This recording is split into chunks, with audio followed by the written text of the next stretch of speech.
Today's inspiring guest is UK homeopath, public speaker and author Matt Pepper. Matt has been a homeopath for 25 years and he is the author of the book Happiness, the Inside Job, which, for the record, was recommended reading by the best band in the world, Coldplay. Matt talks about a topic today which I've never heard any other homeopath talk about. That is getting homeopathy into the corporate sector. So many homeopaths are struggling week to week to always be finding new clients.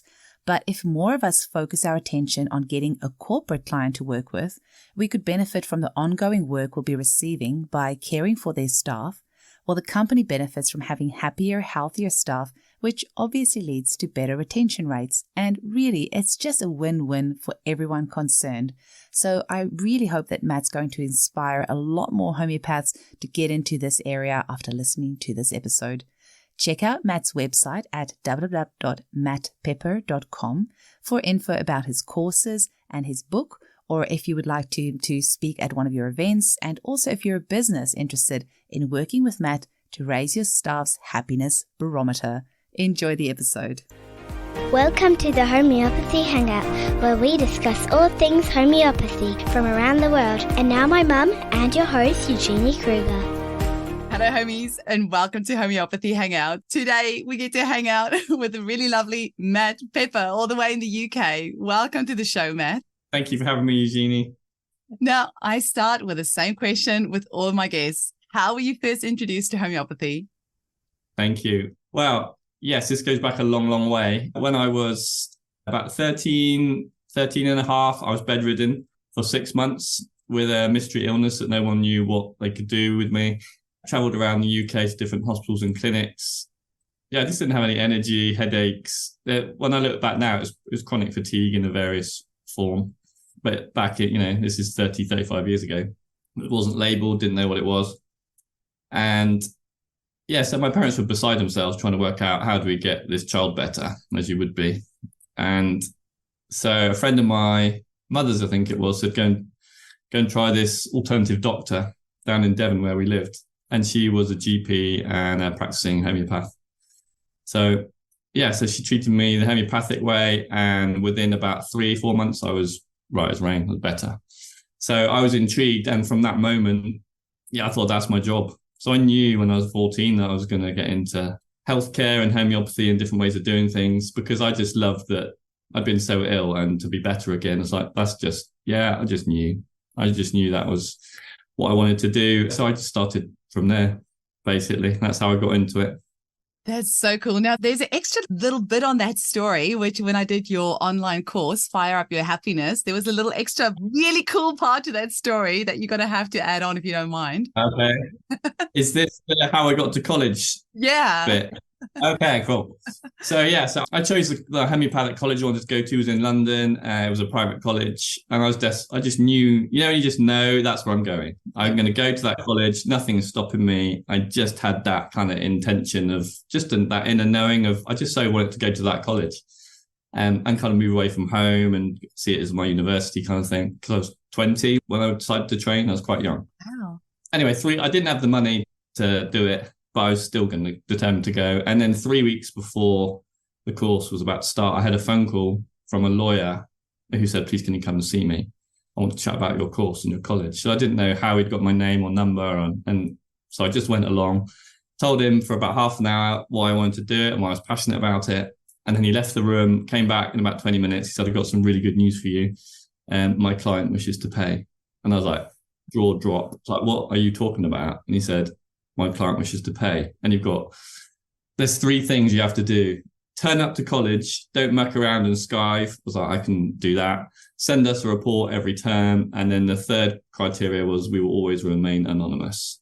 So wow. I mean, it was just as good hearing the story the second time, but how's that for goosebumps? Pretty cool. Yeah, that's great. So I always thank them whenever I do a presentation or anything. It's kind of like, they've launched me into my career. Wow. So that's an amazing thing that they did for me. You've got so much cool stuff that you've done in your 25 years. I'm almost thinking, like, where do we start? But I reckon let's start with your book, Happiness, the Inside Job. And for anybody watching on Rumble or on YouTube, they can see the cover of your book in the background there. And I'm glad you've got the Happiness Barometer up, because I was going to ask you some questions about that today. So what was talked to us about the book? Why did you decide to write it and the journey to that? Yeah, thank you.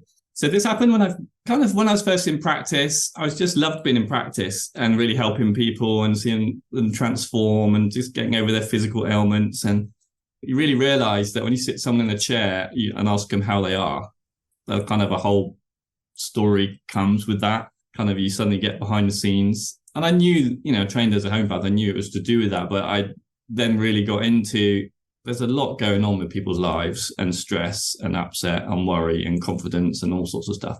And it seemed to be that my sessions were going that way into kind of the emotional side of stuff. And then in my early 20s, I wasn't the happiest guy in the world. I had a smile on my face and I'd go to work helping people. Then I'd go home and I'd be in a mood.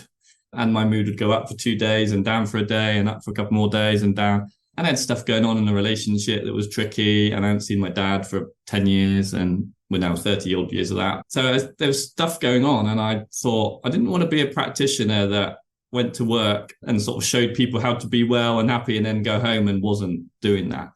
And then I thought, this was the question I thought was, what is happiness and how do you get there? And why has nobody ever taught me how to do it?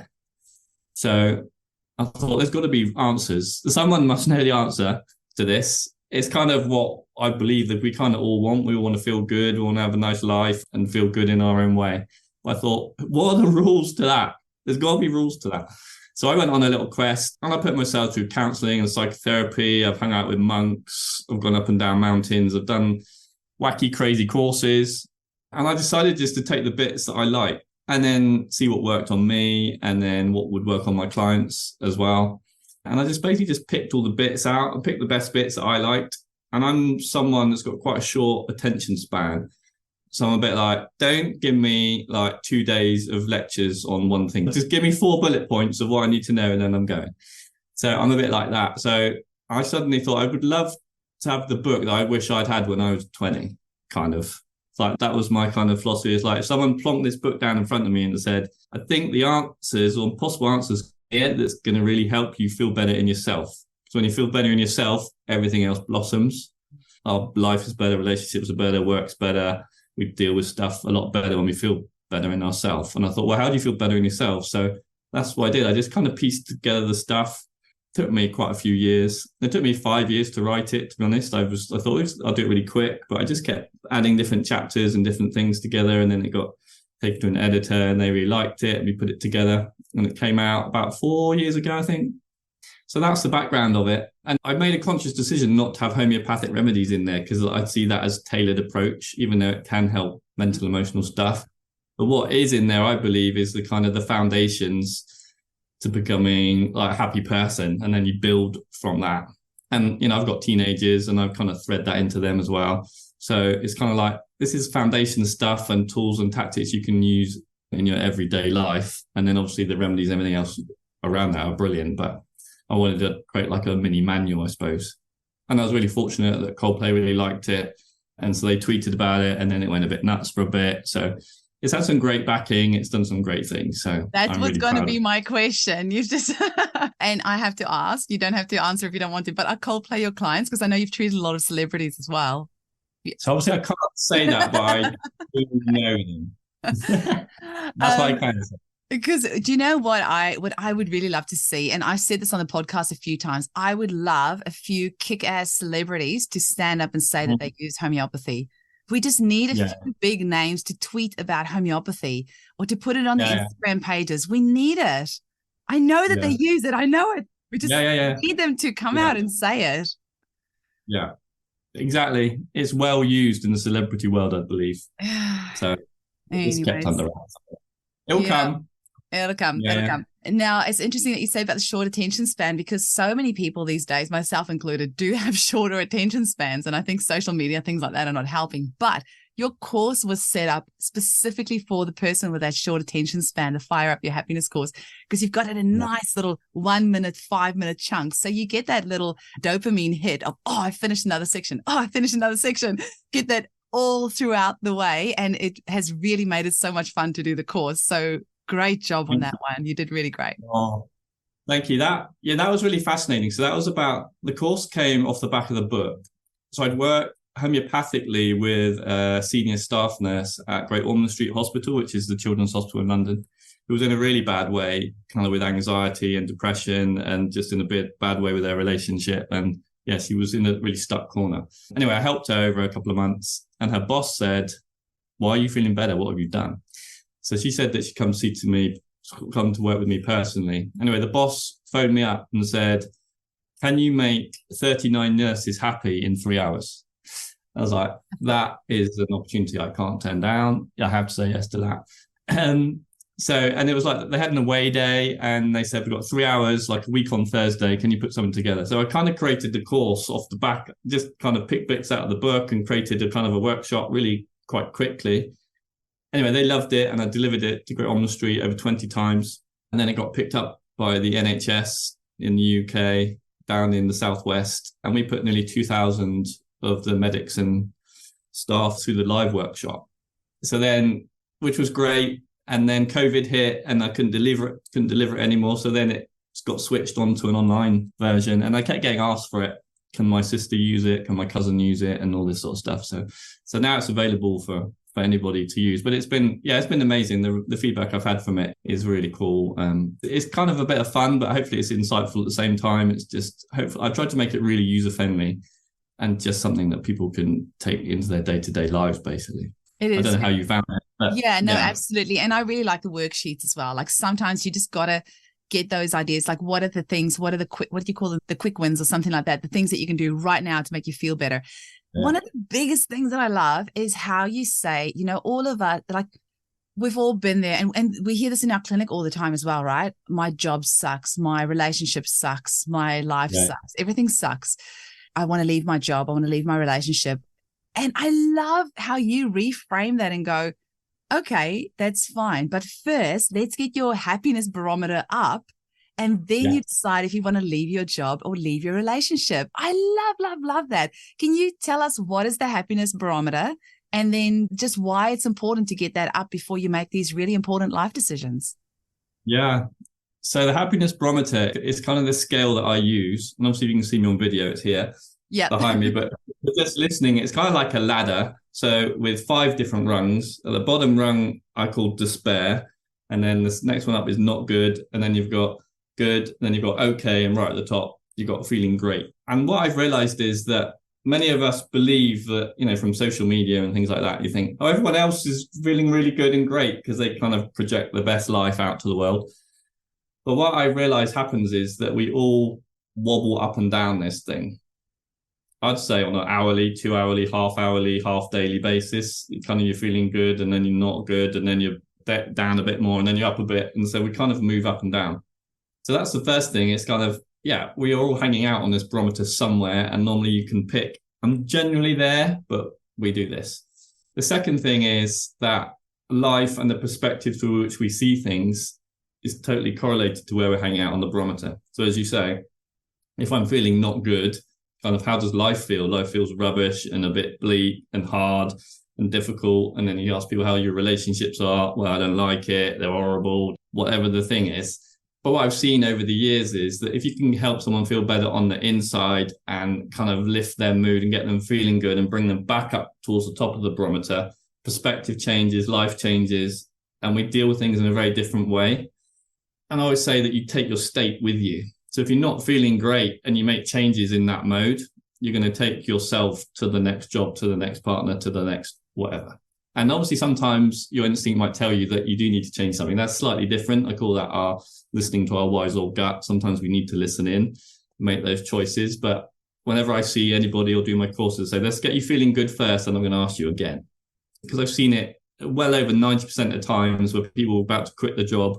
We work together, you get them up feeling good, and they go, actually, I really like it. It was just my state of mind that was off. So that's how I use the barometer. It's kind of just a guide, and it's a visual representation of how you're feeling today. And I do believe that we just go up and down. And I also believe that we don't necessarily, I don't think the goal is to stay in great the whole time. I've never met anybody that's able to do that.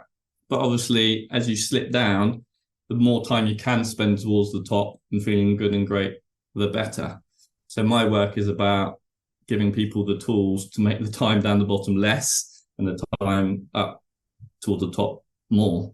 And to me, that's where the power lies. It's like life's always going to chuck stuff at you, curveballs, life situations. It's always going to ping you down towards the bottom, but then you have more choice about how you come back up towards the top. So that's kind of how I frame it. It's kind of like, yeah, this is an empowerment tool. But if you can kind of gauge, this is the lens through which you're looking through life, everything else changes as well. So yeah, it's exciting. Amazing. Now, you've done something that I don't think I've ever heard any other homeopath doing. I mean, I've interviewed probably about 180 homeopaths now on the show, and nobody that I've interviewed works in executive wellness with homeopathy. How did you even start that conversation? And I was intrigued what you were going to say there. I thought, what have I done? What have I done? Yeah, I was getting quite excited. Like, what is this? Psych. No, but I did notice that on your website, like, it doesn't really say homeopathy. You talk about yourself as like a practitioner and like natural things. And I'm sure that's probably done, with intention, because so many people have such a unfounded bias against homeopathy. So you kind of need to get them on board first, and then you can, show them how great it is. But how did this come about that you're doing this? You said about that nurse at Ormond Street, but you go into all sorts of companies and help their staff raise their happiness barometer. Like, it sounds to me like that is a niche that more homeopaths need to get into. How did you get into it, and how can other homeopaths do this, and what's the benefit, and how does that even work? Yeah, great. So I'll start with originally my homeopathic hat on, and I've done a lot of work within companies with my homeopathic hat. So that started back in about 2008. So it's quite a long time ago I've been getting into companies. So that started off my private practice, and then people had different jobs and titles. And one guy invited me in to come and treat his PA. He said, she's always off sick with tonsillitis, and it's just really annoying me because she's having 1 week and 3 off. And I said, well, I can, as we do as homeopaths, we can sort that out. That's no great shakes. Anyway, So I worked with her, and he said, this is so cool. All my staff need this. So I went, all right. And then I offered to go and do a talk, just introducing myself to the staff. So I went in, did a 30-minute talk, and then he stood up and he said, whoever wants to see Matt can see Matt. Anyway, 25 people signed up. So that was like, bang. I just had 25 new clients, and he said, the company are paying. We just want you to come in. So I went in 2 days a week for 18 months. And it grew from there, basically. Then I got a phone call from the Dorchester Hotel, which is a big luxury hotel in London. And they invited me in to go and have a chat to their wellbeing team. So this was a different model. So the first model was I got paid by the company to go in. So that kind of happened through my practice and just sort of saying yes to things. I'm a big believer of say yes to things and open doors. But since then, I've knocked on other company doors saying, look, this is what we did here. Do you want to do this? And I've had, I've got 3 or 4 companies I've still worked with, and they'll send me people that get signed off sick, or they'll send me their senior management team. They might say, we've got 6 people. Can you give them 5 sessions each, or, something like that. So I really enjoy that work because that's the company paying me. So everyone loves that. So the company's paying, the clients love it because the company's paying. The clients love the company more because the company's paying, and then you're helping them feel better. It's not always work stress. That's what's really surprised me. I always I'm going in to sort out work stress. It's often home life stress, I think, is one of the biggest factors that keeps people off work. And something I call self-stress, which is their own ability to work or confidence. Am I good enough? Am I failing? And they might be burning the candle because they're insecure or whatever. So anyway, but it's definitely home life stuff. So that's the one model, is go and knock on the door of a company and just say, this is what I can help. I can help you guys, sleep better, energy, just the normal homeopathic stuff. And I think it's right for the moment because everybody's looking at wellness and mental health within companies. It's kind of an offering they want to be able to give. So I think if you can find your way in somewhere, going off to do a free talk, maybe start with. I've done so many free talks, free sessions. I've given free sessions to CEOs. You just need to get your foot in the door somehow. So cut out the resistance that they're going to go, I don't want to pay for that. I'll turn up at your office and do it. Or we've got Zoom now, which is so much easier as well. So kind of knock on the doors. So for the Dorchester Hotel, they did it slightly differently. They offered me a room that I could use, and they would promote it to their 600 staff. So I was there for 8 years. So the staff would... So I used to go in, I think it was a day every other week I did. So they would promote it around there, however they promoted it through the intranet or on the notice boards. And they'd take the bookings and I'd just turn up and I'd have like 6-8 clients. So I didn't have to pay for the room and the staff would pay me. And it was a slightly reduced rate, but yeah, kind of that worked. So that's another model where you say, I'll come in, you promote it, and that seems to work fine. So that's the other model. So that's with my homeopathic hat, and I still do that. As I said, I've still got 4 companies that I'm kind of in and around and work with their senior executive teams. And they just really value it. You don't want someone off sick. It costs them money. This goes into the kind of financial side of things, but it costs them money to have an underperforming staff member. So that's how they see it. And if you chat to the CEOs that I work with, they'll say they really value this. It's kind of like, this is a nice to have, but it's more than that. It's kind of, they value it as part of what they offer for their team kind of coaching, team wellness. So yeah, it's like, so that's my homeopathic hat. But since the book has come out and the wellness course, the Fire Up Your Happiness course, so companies are really interested in that, because obviously off the back of COVID, there's a lot of mental health stuff happening. So I'll get invited to go along to do talks on just the book, on just the kind of the key topics of mental fitness and mental emotional wellness. And last year I was a keynote speaker for Colgate at their European conference. That was really cool. Oh, that was quite scary, but yeah, I did that. So it's just fun. I just like having fun and just seeing where this goes, basically. So just say yes to things and see what happens. And I've always been someone that believes you just need to network a bit and just meet people and just say what you do and something will happen. Actually, funny enough, I had a homeopath the other day asked me if I started my practice again, what would I do? I think I would do a weekly talk just to say this is who I am, what I do. And I'd probably say every Tuesday night, 8 p.m, you can find me on Zoom, just rock up. And I think that's what I would do, because people just need to see. That's so funny. I have actually just started that last week. It's every Tuesday night at 7:30 till 8. No way, that's cool. Okay, well, I got the Tuesday bit right and the 8 bit right. So we call it Tuesday chats, but if we were American, it'd be Tuesday chats. It's not the same, so we say Tuesday chats. Yeah. Anyway, so that's so funny. I think that's what I would do. It's just about getting your face out there, and if they like what you're about, and we make decisions quite quickly, don't we?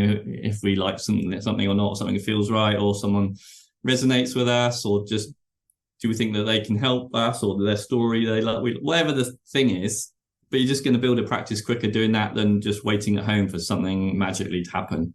Magical things do happen, but you've got to put the legwork to get the magic, basically. My final year of study, so 2013, I started putting together an in-person talk. And so I used to go to childcare centers and women's groups and all these things and did these in-person talks. And then, COVID hit, and then I created this online course. It's just a 30-minute video on YouTube, just an introduction to homeopathy, just squeezing as much as I can into half an hour. That's the best thing I've ever done, because I've never done 15-minute free introductory calls, which a lot of homeopaths do. Because I figure if you want to see whether you vibe with me or not, go watch that half an hour video. You'll learn about homeopathy and you'll see whether I'm the type of energy that you want to work with. Because I think that's so important, finding the right practitioner, hey?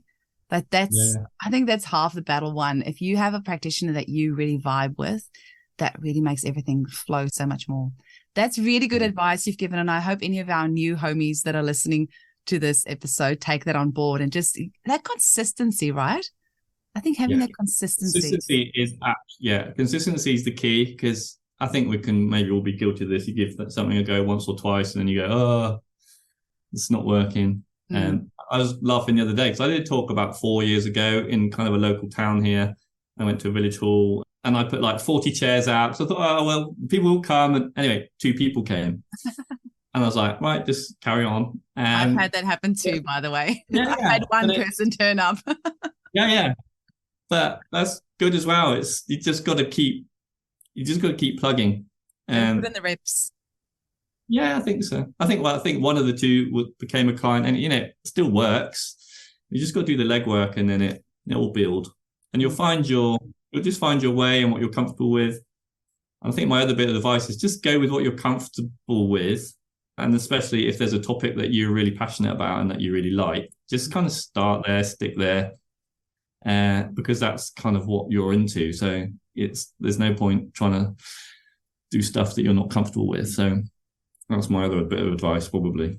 I don't use that many remedies. I know other homeopaths, I'm in a homeopath group, and they're like, you only use this one. And they're like, yeah, I only use, I don't know how many, 30 or 40, that's it. I'm not one of these keep training different courses and do all these different things. It's like, I just do the basics, and I'm confident and comfortable with the basics that I've used. And occasionally I might try a little wacky remedy thrown in, but it's kind of, I'm just in that mode. I'm just going to stick. I think when I first started in practice, I kept going on courses, but I think I was just overly confusing myself trying to learn too many remedies too quick.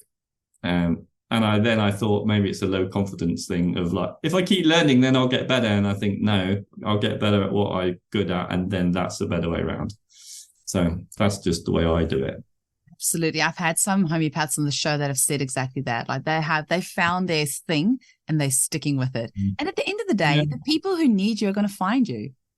You know, so the people that need that weird, wacky remedy, they're going to find that homeopath that likes prescribing those. So, I do think you'll find clients find you. It's energy medicine, right? So whether it's the remedy or whether it's the client, they're going to vibe with the person that it is that they need at that stage of their healing journey. And the practitioner might not take them the entire way, but whatever they need at that stage, they're going to find that person. Yeah. Yes. I developed a different way of working with people as well, which happened kind of organically. As at college, we used to do kind of take the case and prescribe the remedy, and I'll see you in a month or 6 weeks, or, that's kind of how I was trained. Yeah. And then about 2012, 13, I had an Australian client. She was a high-level executive, and she was going through all sorts of different things. And she said, I need to see you next week. Like this. I was like, all right, shall I? You do actually, because you're in the right, she was in a mess. So, and she said, this is so beneficial. And can I see you next week? I was like, this is an interesting model. She said, I can't, because I said, I'll see you in like 4 to 6 weeks. I can't wait that long, So this is interesting. Let's go with this. Anyway, so I just found that working weekly with this lady just worked well for her, because of the state that she was in. And I thought, I can package this up differently. Because I was into mental and emotional health and helping people. So I created something, I called it the 10-week turnaround. And I still do this now. It's a kind of a 10-week program where I'm with someone for 10 weeks and I will work with them weekly. And doesn't mean they'll get a remedy every week. We get a remedy week 1, week 2, and then, so you might not get a remedy every week, but I'm with you. And I've just seen the most amazing transformations working like that. So that kind of really works for me as a practitioner. And I only work with 3 or 4 people at any one time. So I used to have a busy practice with, however many people per day, but I've switched it. So we'll sign up for 10 weeks and I'm with them and we just help them move from A to B. And I've just found this has worked really well. For me, it's definitely worked really well. And for the clients, it seems that type of client that's in a really stuck corner that needs kind of a big kind of like crowbar out of it, we'll get you there. So yeah, it's been a fascinating way. So I work slightly differently to other homeopaths with that model as well, I think.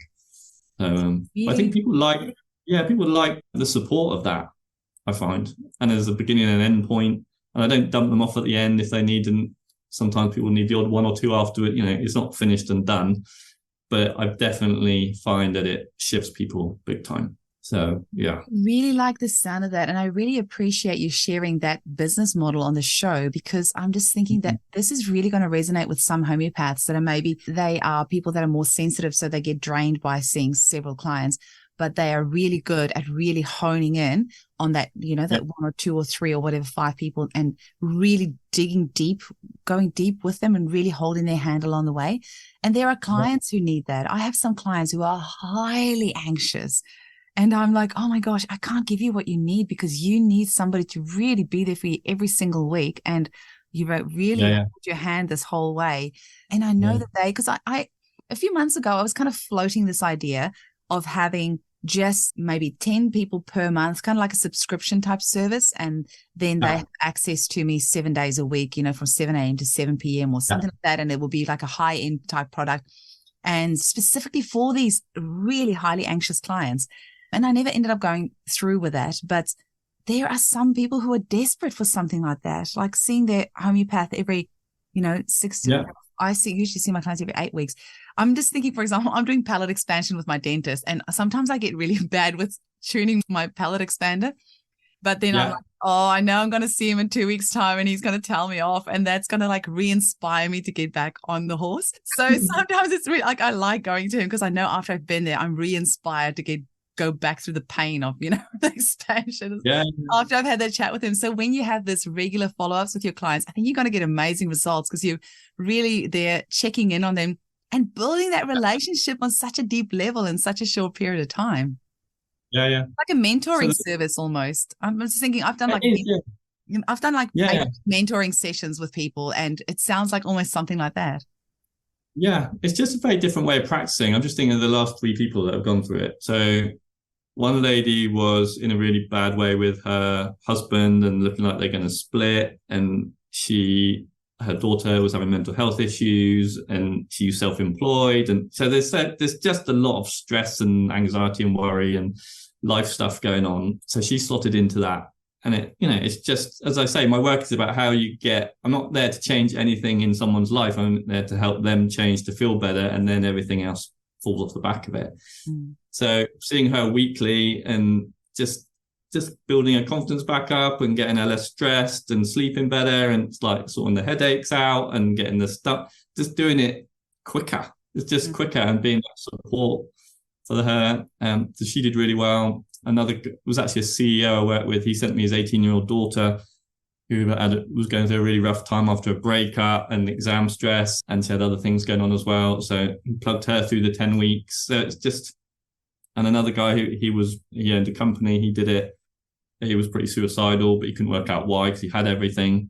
So he just needed to unpack and unload some stuff. And we just gave him some constitutional remedies over that 10 weeks. And that was his opportunity to chat. And he said, no one's ever listened to me like this, And he was in his 60s. It's not always highly anxious clients, just people that just are in a bit of they just need some sort of different level of support. And I've used remedies differently when you work like that.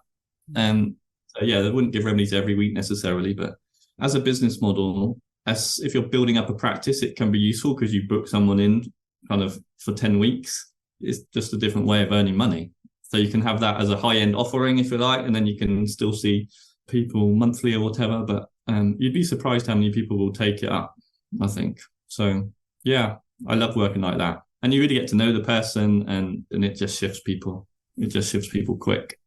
I love building relationships with my clients. It's one of the most satisfying parts of the job is getting to know that person. And every single time you have a follow-up, you learn something about them that you didn't know.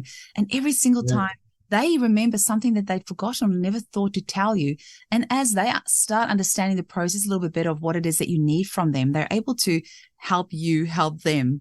So the follow-ups I absolutely love. I just had a client this week who I've been working with for years, and she said something to me that she's never said before. I'm like, oh, this just really gives me such a better understanding of where you come from. I'm just so excited where this next level of remedies is going to take us. But it's like you're supercharging it with this 10-week turnaround. And I mean, you've got all the beautiful other, therapies, a way of thinking with the Happiness Inside Job book and all the tools that you use. So that's really great that you've got that add-on in there as well, that it's not just the homeopathy, but there is, these tools that are holding you through this process. Yeah, definitely. I definitely thread a bit of everything in. But with my one-to-one sessions, I've still got my homeopath hat on. I'm still thinking, what's the right remedy for this? So homeopathy is just so great, as we know. It's just so transformative.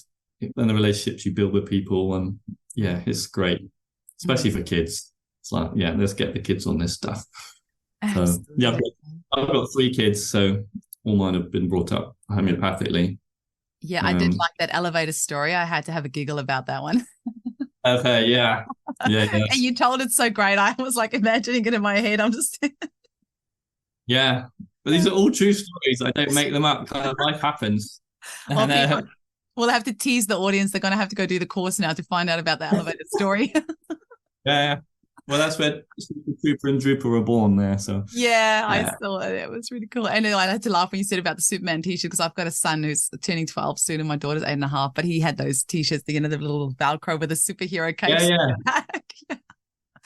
They're great. So I wonder, Matt, for anybody listening today, have you got 3 questions that they can ask themselves to start getting the ball rolling of how they can increase their happiness barometer? I'm just kind of thinking of some of the things on your worksheet. Oh, Like three questions, or maybe three bits of advice that you have, or I mean, you can give as many as you want. I just pulled 3 out of my yeah. Yeah. I would say the first one, well, the first one is that you're in charge, I think. That's kind of one of the intro premises of the book and the course is let's stop waiting for life to change tomorrow. Let's go like, I can fire up my happiness today. I'm in charge of that process. I can either wait to be treated better, life to change tomorrow, the world to change, government to change, whatever that needs to change, or those I call it like the external stuff. Like you can either wait for the external stuff to change and then wait for your past to change. That's not going to happen. You know, whatever you're waiting for that you think is going to help you feel better on the external stuff. You go, yeah, well, good luck with that, because you're trying to line things up, and you tell yourself, or I tell myself, when those things line up, then I will be happy. I will be happy when. It's like a lot of people go, I'll be happy when this happens, or when that, or when I get that, or when this. Like, yeah, it maybe. Good luck. It could happen. And then sometimes you find that when you get the when, you go, well, 2 days later, you go, well, I'm not feeling that much better from even getting the thing. So what I've learned is that, and that's why I called it fire up your happiness, is kind of like, I'm going to fire up my own happiness. So I learn, and my book was the inside job. And I worked out, or for me anyway, it's kind of what happens on the inside is where the power is. If I can work out all those factors that help me feel better on the inside, then I live life better. Then I'm a better husband, a better dad, a better at work, better presenter, better, just like everything better. And I deal with stuff so much better when I feel good. So the rule 1 is for me, is like, I'm in charge of that. And I have to realize that rather than kind of moping around and going, oh, I can't, or I'm not, won't work, or I can't be bothered, or it's not fair, or, you know, those kind of little negativity stuff that creeps in. It's like, go, yeah, I will listen to you a little bit, but I'm going to ignore you a little bit. I'm going to go, all right, I'm in charge of this. And once you can start building that as the first habit, you go, right, I'm in charge. I'm just going to give it a go. I'm going to fire up my own happiness. So that'd be the first one, is like, you're in charge of your own game. Let's go for it. Go for it. What does second one be? Second one be with like, what do you actually want? I think sometimes a question I ask, like, what do you actually want? And do you really, really want it? Because I feel that a lot of people are in a low mood because they're not going for what they really want. And they'll put excuses in the way. But we're meant to progress, I believe, to feel happier. And we're meant to, it's like a plant. So you're meant to grow and move. And part of that process is going for what you want. You have to go towards something. And you always feel better with progress. So feeling stuck never feels great. And it's not meant to. And I think I've definitely learned that in all this work, is kind of actually not feeling good is really useful, which sounds odd. So I kind of sum it up at the end of the course. You kind of get why I say that.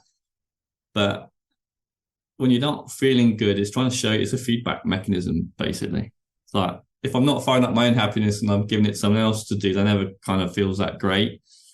And then in 10-year emotional guidance, all about bottling up and all the different emotional ways that we can feel better. And you don't feel good when you're bottling up, or you're not living your passion, or, you know, it doesn't feel good. Or if you're feeling stressful thoughts rather than positive ones, they don't feel good. So my training is all about really tuning into what feels good for you and what doesn't. And if you can really begin to decipher that, you begin to kind of get rid of the negativity stuff and use it as a feedback mechanism. And I think I term it like, you know, when you're driving down a motorway or a highway and you go onto the rumble strip, it's kind of showing you that you're coming off course, doesn't feel very good, like you're shaking, like, that is, if you're not feeling good, that's what it's trying to show you. It's like not showing you, and you think even stuff like negative self-talk, like I'm not good enough, or it's like we're meant to feel great about ourselves because we're kind of this bright being and soul and ignite our greatness. But if you talk to yourself and go, I'm not that, I'm not good, I'm not worthy, I'm not good at anything, you know, it doesn't feel good, because that's trying to show you as well. It's been a really fascinating learning process of how all this kind of stuff kind of works. But I believe it's quite simple. Things either feel good or don't. And you've got to just tune into that. And I'm hoping that the book and the course and stuff just really helps people decipher and gives people really kind of, I like to have a bit of fun as well. And maybe notice it's quite lighthearted, most of it, hopefully. Just trying to convey it in a really simple way. And have fun with it, basically. And then it can be done. And I've seen so many people kind of shift out of things and apply the tools and just kind of move off into a much better place. And it's just amazing. Like mental health and depression and feeling low is just such a commonplace thing. And for me, we're just all a bit stuck or a bit overwhelmed, and the news and the media and, all that stuff is kind of just flies in, it's just affecting us. And we just need to find our own way back out of it, to be honest. It's like moving out of the reeds, It's like get through that, pull them out of the way and go. So it's kind of how I see it, I think. There's something about thinking that I like, in the course, I call it the groovy train of thought. So there's two trains. There's a groovy train, which is the train of thought, which feels good, feels optimistic, so it's fun and energetic. You've got a stress train. And I really worked out that every thought you ever think either feels good or not. So I realized that every thought has a feeling. It's like if you think about something you're not liking or you're not enjoying or it's stressful, it's like it doesn't make you feel that great. Whereas if you think about something that's fun or good or something that you love or you like, it's like it feels better. And so we instantly change how we feel from what we're thinking. So the sentence that I like to use is that there's a thought in your head that feels better than the one you're thinking somewhere. So if you can train your mind into finding that, it's like, what's the thought that's feeling a little bit better? So if I'm going to concentrate on that, because the more you concentrate on the positive thoughts, they kind of snowball. We just get better at positive thinking the more that we do it. But positive thinking is harder when you're down the bottom of the barometer, because if you're not feeling great and someone says, can you just think better? You just want to slap them. It's kind of like, that's hard. It's hard to do that. So if you're not feeling great, you can look for something good or a bit of gratitude or, just like, what's the better thought? And if the better thought is I'm just going to go and stroke the cat, then do that 23 hours a day until you're out of your mood. That's kind of what I'd say. It's kind of like, just why concentrate on the negative stuff that's getting you? You don't have to do that the whole time. It's kind of like you've got to train yourself to feel better. So you can think your way out of it or do something physical. That's why you mentioned it a bit earlier, the quick pick-me-ups. It's kind of like, people love, stretching, yoga, running, backflips, whatever, who knows, cycling. But that releases our good endorphins and then jump on the groovy train when you've done that, because it's easier to jump on a better thought form when you've done something physical. So that's the other way out of it. The third way is just get off the topic, actually. That's another one. If you're in a negative state and you're trying to sort out the problem in that state, it's like you just get tangled. So I say, change the topic, go off the topic for a bit, go and, as you've seen, there's all kind of charts of stuff that you can do to help yourself feel better, and then go back to it. And the fascinating thing is when people go back to it when they feel better, they either can just see the solution really quickly because you've changed your state, you're in a state, so you just feel like, oh yeah, I can see the solution to that. When you're in a bad mood, just kind of, I can't believe it and it's horrible and I'm stuck. When you're feeling better, you kind of see the solution a lot quicker. Or you sometimes just go, you kind of bat it off. I didn't care. What was that? It wasn't even a problem. What was I even thinking? So it can be quite funny sometimes when someone's told you all this story of woe and it's bad, and then you get them feeling better and go, I don't know, what was I talking about? Let's just do something good. You know what I mean? I quite like the liberation of that.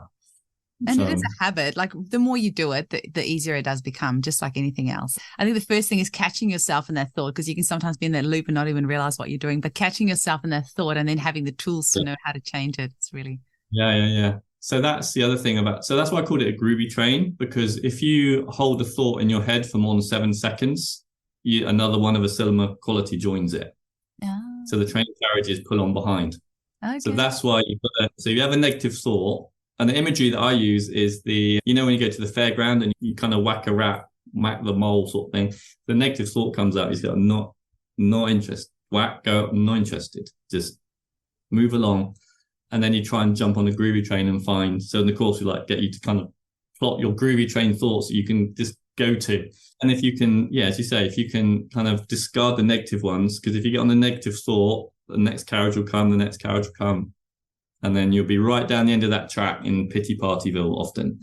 And we don't want that. We don't want that. So this is just habit forming, and you can do it in the car. You can do it when you're brushing your teeth. We do it with our kids around down the dinner table. It's kind of, this is what's good. You just practice what's good. That's a really easy one. Ask people what's good instead of what's wrong. Stuff like that. Just get people focusing. It doesn't mean you deny their problems, and if they need to chat about that, that's a different thing. But just gets you, because the brain will always look for stuff that you're thinking about. So if you're thinking about good, it will see good. If you're thinking about bad, it finds it for you.